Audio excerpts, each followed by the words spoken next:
हाल में एक वीडियो सामने आया है जो कि सांप्रदायिक सौहार्द के नारे पर एक धब्बे के तौर पर देखा जा सकता है।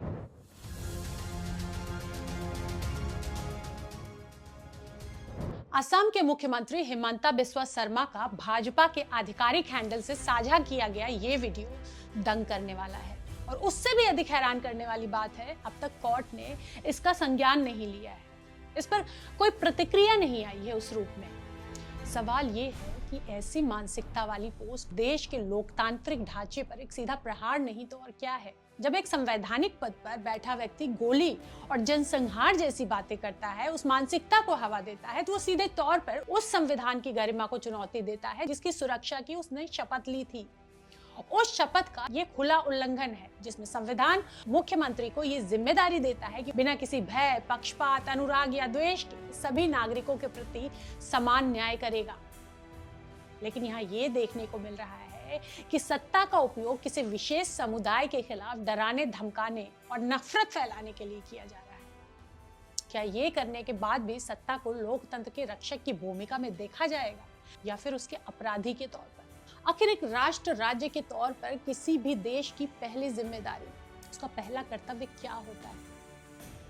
यही ना कि वो अपने नागरिकों की सुरक्षा की गारंटी करे। ये नागरिकों और राज्य के बीच पहला समझौता होता है जिसमें राज्य नागरिकों के जीवन की सुरक्षा किसी भी कीमत पर गारंटी करता है, उसका भरोसा देता है। इसलिए जीवन का अधिकार मूलभूत अधिकारों में सबसे पहले आता है। लेकिन यहाँ रक्षा करने की बात तो दूर, एक सूबे का मुखिया उनको गोली से उड़ाने यानी कि उनकी हत्या करने का ऐलान कर रहा है। यानी अपने बुनियादी कर्तव्य से पीछे हटकर एक हमलावर अपराधी की तरह व्यवहार कर रहा है। ये स्टेट स्पॉन्सर्ड धमकी क्या सभ्य समाज में स्वीकार्य होनी चाहिए?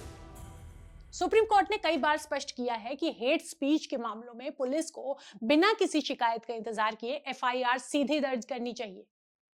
ऐसे में इस तरह के वाकये को नजरअंदाज करना कितना सही है? 7 फरवरी को वीडियो जारी हुई थी और बावजूद इसके अब तक की चुप्पी खतरनाक है। या तो सुप्रीम कोर्ट के जज साहिबान अपना कर्तव्य भूल गए हैं या फिर सरकार का दबाव इतना बढ़ गया है कि वो ऐसा कोई कदम नहीं उठाना चाहते जिससे उनके नुकसान की आशंका हो।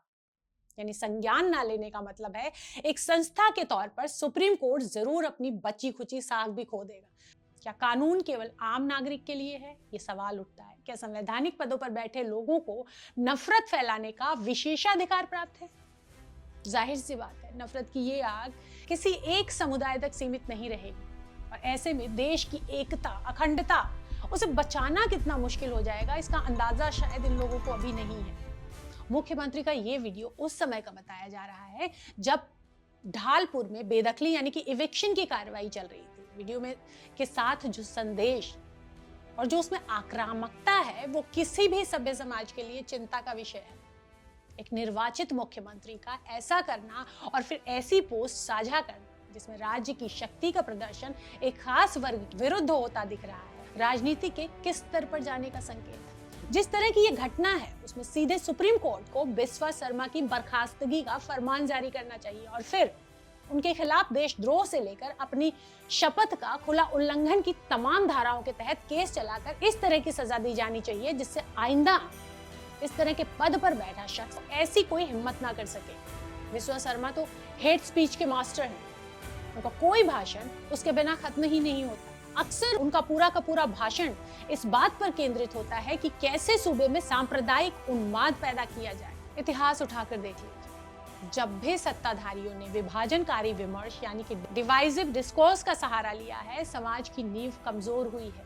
स्टेट स्पॉन्सर्ड हेट लोगों के बीच अविश्वास से लेकर आर्थिक विकास और यहाँ तक कि राष्ट्रीय सुरक्षा तक के लिए भी घातक है। ऊपर से असम जैसे संवेदनशील सीमावर्ती राज्य में जहां पहचान और नागरिकता के मुद्दे पहले से ही इतने जटिल, इतने कॉम्प्लिकेशंस है, वहां एक मुख्यमंत्री का ऐसा रुख क्या आग में घी डालने जैसा नहीं? सबको पता है कि नफरत की ये आग किसी एक समुदाय तक सीमित नहीं रहेगी और तब इसे संभालना कितना मुश्किल हो जाएगा, इसका अंदाजा शायद अभी लोगों को नहीं है।